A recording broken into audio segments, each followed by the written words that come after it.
Good day, everyone, depending on where you're joining from. Thank you for coming on to our live this morning, where we're going to be talking about how to create a vision for your life.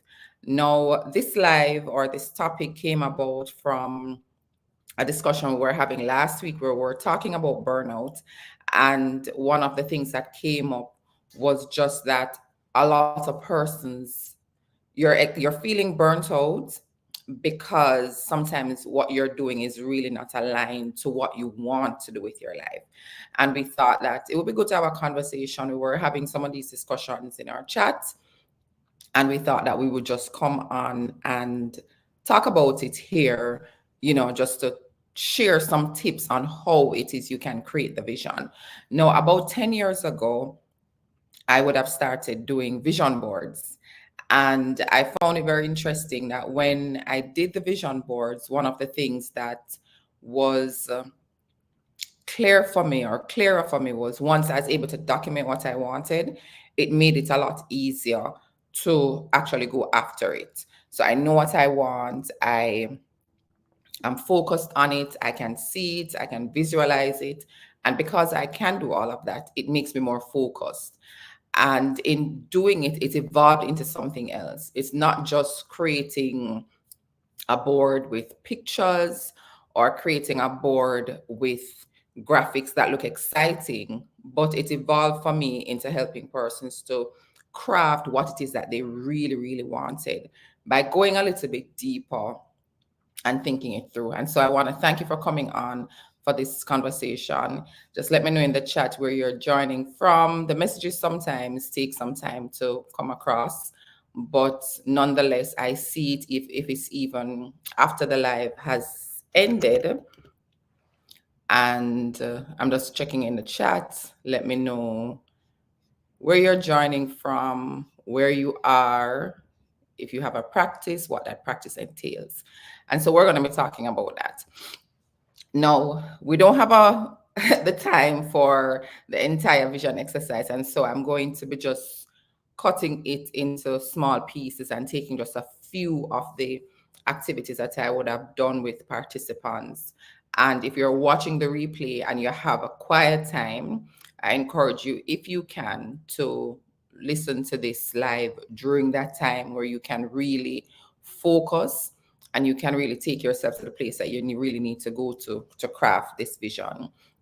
Now, one of the things I normally encourage persons to think about as you're crafting the vision is to really pause and think about what it is that you really want for yourself. So many times what we create for ourselves or what we create for our lives is what we were told that was good for us. Um, what somebody said that we're good at, what somebody else probably had shared with us that, yeah, this is what you should do. I see you going places in this. Those are some of the things that we take on as the thing that we need to be doing. And what ends up happening, if it's not something that we're really passionate about, it can cause some kind of tension with what we're doing. And as I take you through this activity, I want you to, yes, I'm just looking in the chat. No problem. I want you to think about it. I myself would have gone through this. So I normally ask persons to come with me on the beach. So we're going you're at the beach, and it's 5 years from today, and you're thinking about the fact that you've achieved the things that you wanted to. Just in your own quiet time, you can do this activity. You're thinking about what are the things that I have achieved, and it's like it feels good. I want you to think about that. And that is why I really encourage that you create some quiet space and time when you can. So when you think about it, these are the things that you desire, and they bring a smile to your face, and you're feeling fulfilled, and you're feeling as though you've really conquered the world. What are those things? So we normally take some time. So that's the first step. Take some time to think about it. It's not what anyone has told you. It's not what you read in a book. It's not what you saw on social media. It's just you no limitations. Just these are the things that I would have created for myself, and I'm happy about it. And then once you get to that place, write down what those things are, make note of them. It can be a tangible thing. Maybe it is that you wanted to own a home, maybe you want to start your business, maybe you want your practice to grow where you are not working in it every day, maybe it's your health that you want to take care of. Whatever those things are, maybe you want to travel the world, maybe you want to teach. Write down, it's 5 years from today and you have achieved the things that you set out to achieve. I want you to write those things down. Then I want you to look at them. You're not, we're not at the place where you're going after them tomorrow. You're just looking at them and you're like, oh yeah, I did this. What are those things? Now think about the fact that I encourage persons to also think, when you look at those things, there are other things that would come up. Maybe you feel fearful, maybe you feel concerned, there are some limitations surrounding you achieving those vision, those dreams that you have. I encourage you as well to write those down. And this is why I encourage you to write it down. We often believe that our fears will go away. You know, everybody out there who you see going or hustling and they're pushing towards their goals and their dreams, we tend to believe that they're not fearful of anything. They're just going about and they're conquering everything. Everybody has fears. We all have those fears where we think that things are not going to work out, or I'm going to do this live and nobody's going to show up, or I'm going to do the live and it's going to flop, or I'm going to launch this program and nobody's going to sign up. I'm going to give this speech and people are going to think I'm boring. You name it, whatever it is that we're going after. A lot of persons have fears. The only thing that happens is we have a way to address them. So this is something that I also encourage you to do as you create and craft that vision. You would have taken that trip on the beach and you would have written down the things that you want to achieve for yourself and for your life. Now, when you look at it, whatever it is that comes up, write it down. Once you have written it down, when you get to the place of actually doing that thing, I practice this on myself, whether I'm doing it mentally or I'm physically looking at something. What is it that I'm afraid of when I think of going after this one thing? And I did this exercise a few years ago in a program I was in. And one of the things that they had encouraged us to do is to face the fear. And this sounds weird, but I'll explain. Face the fear till death, until you die. And we had to do it with a partner. So you identify one thing that you're afraid of. You are so fearful of it. And you talk about all the possible things that could happen before you die of actually doing this thing. So, for example, when I was leaving my corporate job and I worked, even though this happened after I did the program, we were still connected with some of the persons in the program. And so we did this activity. What are you most fearful of? Because sometimes we don't want to answer the question. We give a surface level answer, or we give the answer that we think persons want to hear. Oh, you know what? I'm afraid that if I leave my job, I may not earn any income and my business won't work. Okay. And then what? And then I may have to downsize my home, sell my vehicle. Okay. And then what? I won't be able to do some of the things that I normally do, personal care, hair, nails, you name it. And then what? And we kept going deeper, deeper, deeper, deeper, deeper until we get to the real thing that I'm afraid of.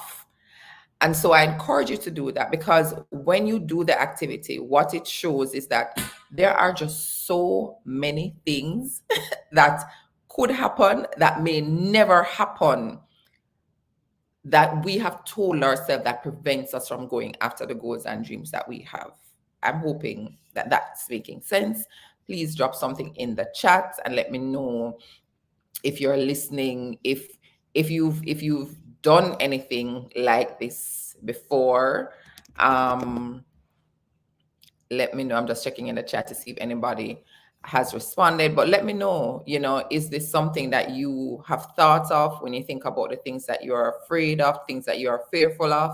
Have you ever tried thinking deeper about why? Why am I afraid? So these are your goals. So we took a walk to the beach or to the coffee shop, whichever one you like, something that brings you, some place that brings you joy. It's 5 years from today. You've closed your eyes, you've taken some time, and you've thought about all the things that you wanted to achieve in life, and you've achieved it, and it feels good, and it puts a smile on your face. Once you've done that, I'm asking you to just write those things down. And then the next step is to, when you look at those things, identify if you are afraid and what it is that you are afraid of as you go through that activity. Now, the next thing I want you to do is to group the the goals that you wrote down. Now, I have a workbook for this, but I didn't want to distract you with it. I'll drop it after, but I want you to just think about it. Group the goals that you wrote down. What is about your life? Um, if there's anything about work, if there's anything about family, if whichever group, your spirituality, write down where those goals fall. So once you've done that, go ahead and group it. I know persons will be watching this on replay. As such, we're just going through and giving you the steps so you can use them after, and you'll have access to this video where you can go ahead and watch the replay, pause where you want, and do the activity. So write down what group each of these goals falls into. And then once you've done that, I want you to now pick one goal. Doesn't matter. Remember, we're not hindered by any resource, time, money, or people. You are just writing down what it is that these, which bracket these goals fall into. And then once you've written those down, I want you to now pick one. So let's say, for example, one of the goals that you have, or something that really brings you joy, is that you wanted to travel, or you want to, you wanted to start something. So let's use travel as an example. You want to be someone who is not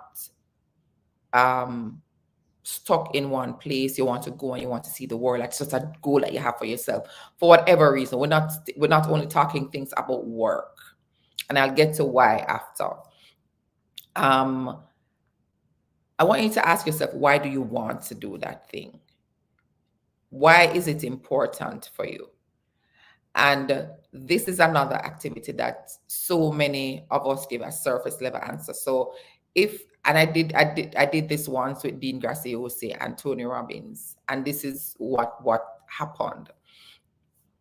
All right, let's not use travel. Let's use, you want to purchase a home.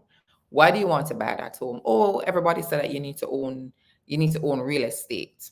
Everybody has said that. You haven't said that. Everybody has said that. Okay, why is owning real estate important for you?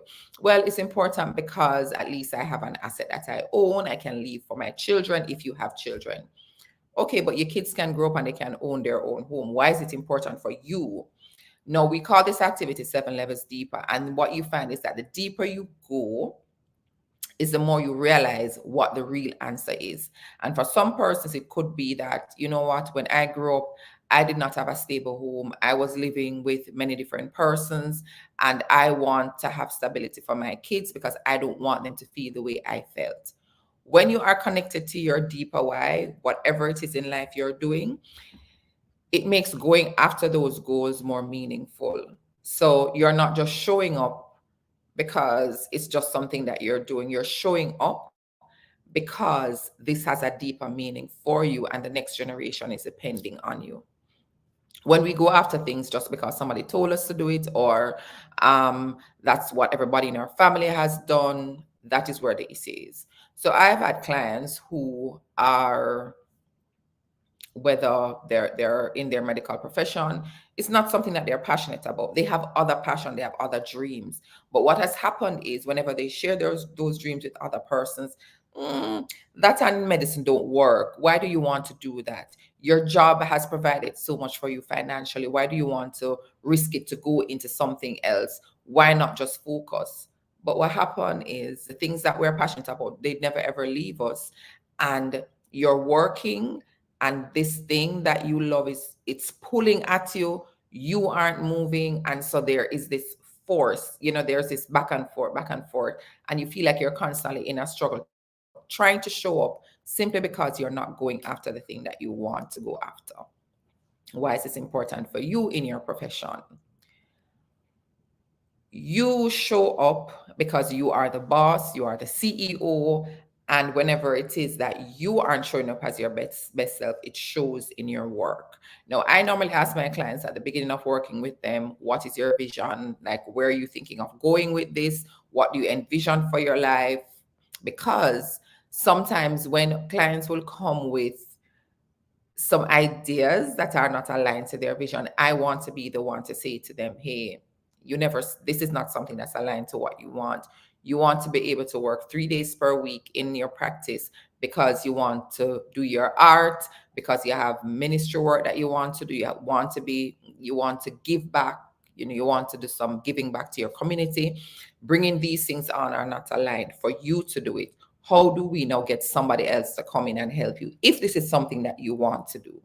And that is why the vision is important, because we tend to create a life and then try and fit ourselves into that life instead of creating what the life is that we want and then fit everything else into that. And that is where we're now able to show up as our best self and create this life that feels at ease while you're still achieving the goals. So it's not that, okay, let me create the vision, let me work on the vision and forget about all the other goals. Not at all. It's how can we get both of them to work together? So it may be that you need to hire somebody to come in because your time is limited. You don't want to show up 5 days per week. You want to show up in your practice 3 days per week. How can we structure your patients around that? That can enable you now to go after your goals and to go after that life that you wanted. Shared the story with someone late last week. Her daughter is in high school and thinking about college, and she doesn't want her to go into medicine. And that's a concern for her family. You come from a family where everybody's a doctor, you're expected to go down that route. What if you choose not to? And I was sharing with her a story of a friend of mine whose daughter was on the same trajectory, very brilliant. Oh, you need to go into medicine. She took a year off from school to kind of try and figure out what she wanted to do. And she realized that she had a love for the culinary arts. She opened her own bakery, and then she went to university to pursue that. A lot of times, and for a lot of us, we grew up in an era where it was survival mode, and we had to take what we could take so we could survive. Now we have an opportunity to allow the next generation to live and to go after what they love. So many different careers and opportunities have been created simply because persons just went after what they love, and the money will come, or the income will come, or you will survive. You can take a job in the meantime while you pursue your passion and your goals. There are so many different things that you can do. So it's as I said before, the activity can be 2 3 hours, but I wanted to leave those three things with you. If it's those three things that you can do today, take a walk to a place that you love, somewhere that is quiet, somewhere that brings you peace. When you go there, you're just, you go to some places, you just know when you feel good about it. And think about your years, your life 5 years from now, and you've achieved the things that you wanted to achieve. Write down what are those things, group them. What groups do they fall into?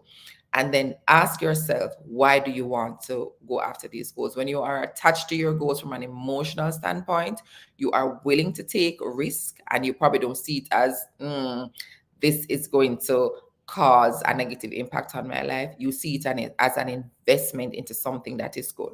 As I say, sometimes we have been taught a lot of things.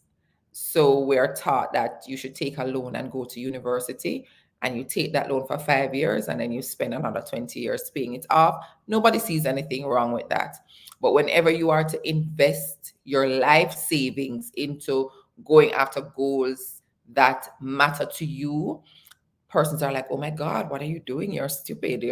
This is not good. But it is something that means a lot to you, and you feel more fulfilled when you do go after those goals. So wanted to share that with you. I hope you're able to find some quiet time and do that activity. I will drop the workbook in the chat so you can also check it out and do that and see if it helps. And don't do everything at once. I encourage persons pick one goal per quarter, develop the habits you need to develop to work on it before you decide to take on something else, and give it time. When we do things once and it doesn't work, it doesn't mean that the thing is wrong or anything is bad about it. It may just mean we need another approach. Okay, you tried it this way, it didn't work. Who are you talking to? Who is helping you to work that through? I encourage you to do that as well. And let me know if this helps, if it serves you, and go after your goals. Go after your goals. You matter, and what you want matter. And when there is alignment with your values, it reduces burnout. You'll be surprised to see you sometimes are working for 10 hours, 12 hours, 15 hours, and you don't realize, but it's because you're working on a passion project. You're working on something that you love versus, oh my God, I'm showing up today. It's not even half an hour and you're already stressed because there's friction. Your vision and your life is not in alignment. So thank you for joining, and looking forward to serving you. And remember, we're going to be in Jamaica on the 11th of May, working on your plan for your practice so you can show up as your best self. Bye.